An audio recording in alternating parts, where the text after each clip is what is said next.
Мне кажется порою, что солдат с кровавых не пришедшие полей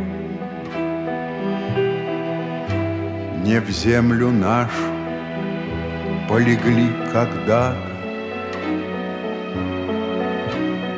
а превратились в белых журавлей.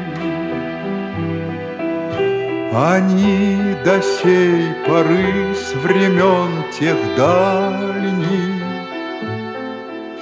летят и подают нам голоса. Не потому так часто и печально мы замолкаем, глядя в небеса.